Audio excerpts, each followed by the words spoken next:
السلام عليكم، اهلا بكم يا شباب في فيديو جديد من باينري بلس. النهارده ان شاء الله هنشرح حاجه مهمه جدا وهي فلاتر نيتيف سبلاش سكرين، ودي مهمه جدا ولازم نكون عارفينها. خطوه سهله جدا في بناء التطبيق بتاعك، من المهم جدا نكون فاهمينها وعارفينها وازاي كمان بنطبقها. طيب بالنسبة للناس اللي ما تعرفش يعني ايه سبلاش سكرين، دي عبارة عن شاشة بتظهر في بداية تشغيل التطبيق بتاعك. يعني اول ما بتضغط على التطبيق بتاعك بتبدا تظهر لك شاشه بيضاء، وبعد كده بيفتح الابليكيشن بتاعك. فاحنا مش عايزين الشاشه البيضاء دي تظهر ونحط مثلا مكانها صوره او الايكون بتاعت الابليكيشن بتاعنا او باك جراوند اللي احنا عاوزينه، وهنعرف الحاجات دي دلوقتي. يعني لو شغلت اي ابليكيشن عادي من الابليكيشنز اللي احنا بنستخدمهم على طول هتلاقيه بيفتح لك السكرين على طول. طيب فين بقى الشاشه البيضاء اللي احنا بنتكلم عليها؟ تعالى كده نشوفها مع بعض. احنا لو دخلنا هنا على الموبايل ودخلنا مثلا على اي ابلكيشن عندنا، لو دخلنا مثلا على الابلكيشن ده، هي دي الشاشه اللي انا بتكلم عليها. الشاشه البيضاء اللي بتظهر دي الشاشه شكلها مش حلو، فاحنا مش عايزين الشاشه دي تظهر اصلا، شكلها مش لطيف. ولو شغلنا اي ابلكيشن تاني هتلاقي ان الابلكيشن بيشتغل ويدخلك على الشاشه الرئيسيه على طول مباشره. فاحنا دلوقتي عايزين نشيل الشاشه البيضاء دي ونحط مكانها باك جراوند او اي صوره مثلا او الايكون بتاعت الابلكيشن بتاعنا. يعني مثلا بصوا كده معايا على الابلكيشن ده، اول ما بنفتحه بيظهر لك هنا الشاشه البيضاء دي. احنا ممكن نغيرها، بس يظهر لك في البدايه ايكون وبعد كده فتح لك الشاشه الرئيسيه اللي احنا شايفينها قدامنا. فده هيكون الفيديو بتاعنا ازاي نعمل السكرين دي، وهوريك كل حاجه ان شاء الله، وازاي نغير الباك جراوند، وكل حاجة هتكون في الفيديو ده. طبعا أنا آسف جدا على تأخير تنزيل الفيديوهات وكده، بس هو لظروف والحمد لله عدت يعني، وإن شاء الله أبدأ أستمر في تنزيل الفيديوهات. بس طبعا ما تنساش الشير بتاعك واللايك علشان تفيد غيرك، ولو أنت مش مشترك يا ريت تشترك في القناة وتفعل زر الجرس علشان يوصلك كل الفيديوهات الجديدة. إن شاء الله في سلسلة من الفيديوهات هتنزل، هتكون لوحدها، مش سلسلة مرتبطة ببعضها، هتكون كل فيديو لوحده. سلسلة هتكون لطيفة إن شاء الله وهنستفاد منها. طيب علشان مش هطول عليك، يلا بينا نبدأ الفيديو ونشوف هنطبق الكلام ده ازاي. انا احمد عبده واهلا بيك في فيديو جديد من باينري بلس.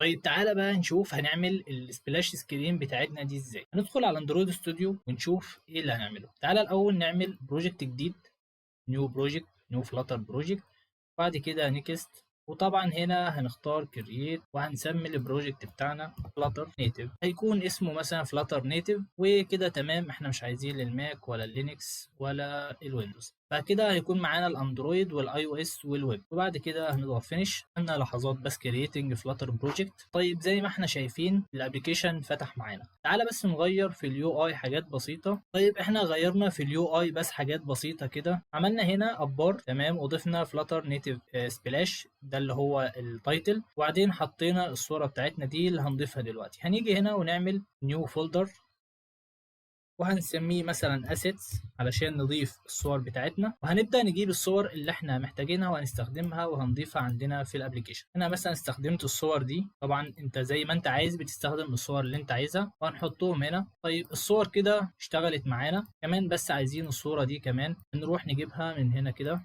داونلودنج، وبعد كده ادي الصورة التانية هنضيفها معانا كمان في البروجكت بتاعنا بالشكل ده كده. علشان طبعا نعرف نستخدم الصور دي بندخل على البابل سبيك يامل، ننزل تحت عند الاسيتس، نعمل كنترول حرف الظهر. طبعا الاسيتس دي بتكون تحت الشباك على طول، ودي بتكون تحت الاسم. السطر ده كده مش هنحتاجه، خلينا نكبر شويه عشان نشوف. بعد كده هنشيل السطر ده كده ونخلي دي الباص بتاعنا اللي هو اسيتس بالشكل ده. بعد كده هنعمل باب جيت تمام، قال لنا بروسيس فينيش. طيب تعالى بقى نشوف الصوره بتاعتنا. نعمل هنا جيت ديبندنسز وبعدين اجنور. هنا الصوره على طول هتظهر معاك. هنبدا نكبر بس شويه كده علشان نشوف كويس جدا لحد كده. تعال نعمل بقى رن للابلكيشن بتاعنا ونشوف ايه اللي هيحصل معانا في البدايه، وبعد ما نحط السبلاش سكرين ايه اللي هيحصل. تعالى نعمل رن كده ونشوف. طيب تعالى بقى نشوف كده ايه اللي هيحصل. انا كده عملت رن اهو، الرن خلص الحمد لله. تعالى نشوف نشوف بقى ايه اللي هيظهر بالظبط. ركز معايا بس في الشاشه البيضاء اللي هتظهر الاول، هي الشاشه دي اللي انا بتكلم عليها. احنا بقى عايزين نشيل الشاشه البيضاء اللي ظهرت دي ونحط مكانها مثلا صوره او ايكون بتاعه الابلكيشن. فكل اللي عايزين نعمله ان احنا هنستخدم حاجه اسمها فلاتر نيتيف سبلاش سكرين. طيب تعالى بقى نشوف هنستخدم الفلاتر نيتيف سبلاش سكرين ازاي، وايه الخطوات اللي المفروض نعملها علشان ما نغلطش. اول حاجه هندخل على جوجل، هندخل على حاجه اسمها بوب ديف، اكيد كلنا عارفينها. وبعد كده هنبحث عن فلاتر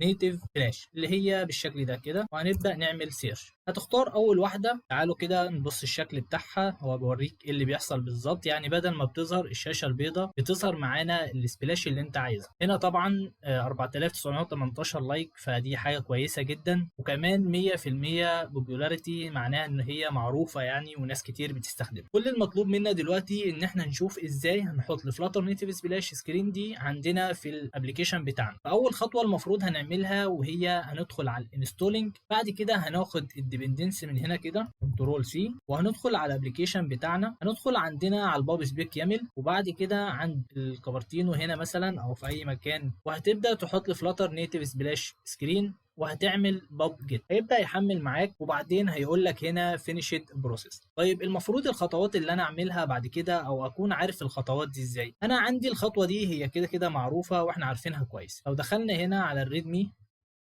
نزلنا تحت شويه، هنبدا نشوف ايه الحاجات اللي مستخدمينها. نبدا نقرا الكلام ده كله هنا كده، تمام، علشان الحاجات دي احنا هنستخدمها دلوقتي. لو بصينا مثلا هنا كده هتلاقيه مستخدم فلاتر نيتيف سبلاش، وبعد كده حط الكلر والايمج والبراندنج. الحاجات دي طبعا كلها مش هنحتاجها، احنا هنحتاج حاجات بسيطه جدا. تعالوا نشوف بقى الحاجات اللي احنا هنستخدمها. قال لك ان انت المفروض بتيجي هنا كده بس في البدايه خالص زي كده، وتبدا تحط اللي انت هتستخدمه. طيب ده كده اللي هنستخدمه. عندنا حاجه اسمها اندرويد واحنا مخلينها ترو، وعندنا اي او اس وترو والويب وترو. طب دول ليه؟ علشان لما اجي اعمل رن للابلكيشن بتاعي سواء على الاندرويد او الاي او اس او الويب يشتغل معايا. لان لو خليت دي مثلا فولس بالشكل ده كده، ده معناها ان هي مش هتشتغل على الويب. الابلكيشن هيفتح وهيفتح لك الشاشه البيضاء. طيب احنا عايزين بقى نخلي كله شغال معانا، هنرجع دي ترو زي ما كان. عندنا هنا بقى في حاجه اسمها الكلر والباك جراوند ايمج والايمج.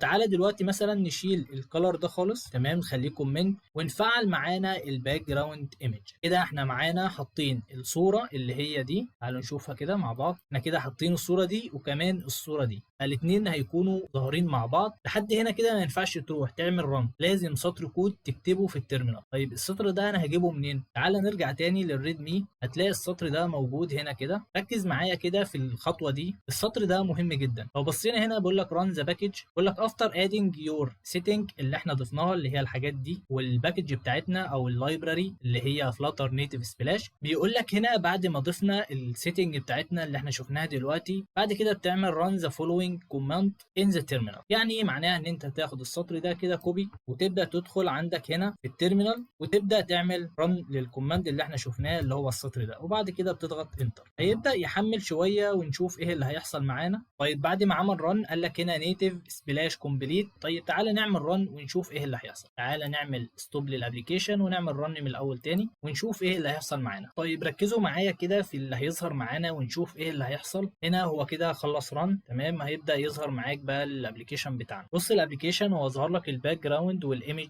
وبعد كده فتح السكرين عادي جدا. طيب بعد ما شفنا بقى ايه اللي حصل، تعالى نتاكد بنفسنا تاني ونشوف ازاي التغيير حصل. نعمل رن من الاول معلش. تعالى كده نتاكد ونشوف. طيب زي ما انت شايف الصوره الباك جراوند والصوره شغالين معانا. تعالى الاول بس نشيل الايمج دي خالص زي كده مثلا. اول ما تعمل تغيير زي كده على طول لازم تيجي في التيرمينال وتحط السطر اللي احنا اتفقنا عليه وتضغط انتر. قال لك هنا نيتيف سبلاش كومبليت. تعالى نتاكد ان السبلاش سكرين اشتغلت معانا. استنى بس لحظات كده لحد ما يشتغل تاني. طيب زي ما احنا شايفين هي الصوره كده اتشالت وعندنا بس الباك جراوند. تعالى نفهم بقى يعني ايه الاندرويد جرافيتي والاي او اس كونتنت مود والويب ايمج مود. الاول احنا عرفنا ان الاندرويد والاي او اس والويب عرفناهم، وعرفنا يعني ايه الكلر. طبعا الكلر دي ان احنا بنضيف باك جراوند بس بلون معين، والباك جراوند احنا مشغلينها وشفناها، والايمج كمان شفناها. الحاجات دي كده اللي هم الثلاثه دول كده القيمه بتاعتهم هنا سنتر، يعني معناها ان هو في اي مود سواء كان الاندرويد او الاي او اس او الويب بيجيب لك الحاجات اللي انت مستخدمها في السنتر بالظبط. طيب تعالى بقى نعمل رن كده على جوجل ونشوف ايه اللي هيحصل لو عملنا رن بالشكل ده كده. استنى لحظات لحد ما يخلص الرن. طيب زي ما انتم شايفين